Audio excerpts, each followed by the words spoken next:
Federal indictments have been handed up for 9 people involved in the July 4th attack at the Prairieland ICE facility. Hello, everybody. I'm Heather Hayes. And I'm Steve Eager. Those suspects will face trial. 7 others, the government tells us, will take a plea deal. The government claims all were members of a North Texas Antifa cell and a part of a large group with an ideology to overthrow the government. Fox 4's Sean Rabb live tonight with the latest. Sean.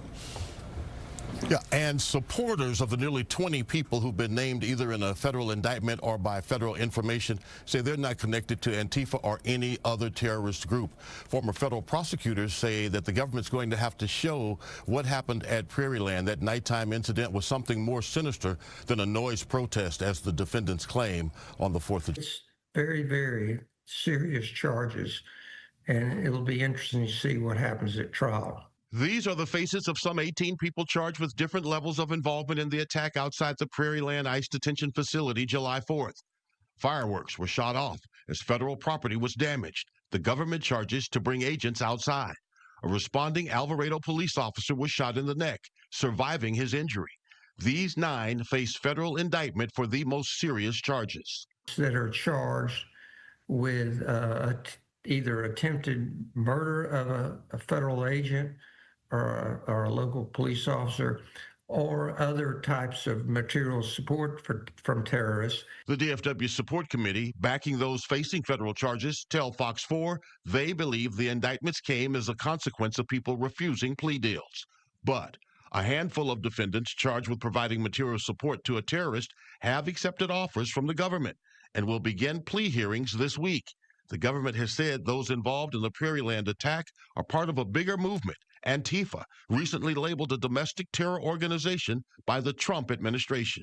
The U.S. Attorney says the group, led by Benjamin Song, collected over 50 weapons before the July 4th incident and had Antifa materials and anti-immigration enforcement documents and hid their identities in group chats using encrypted messaging.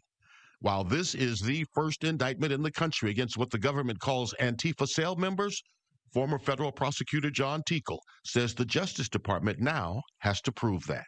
Going to have to try to connect the dots, so to speak, or tie together the people who are designated or identified as Antifa actors and these people who are rioters or protesters and anybody else involved, and try to connect them all together as one continuous conspiracy.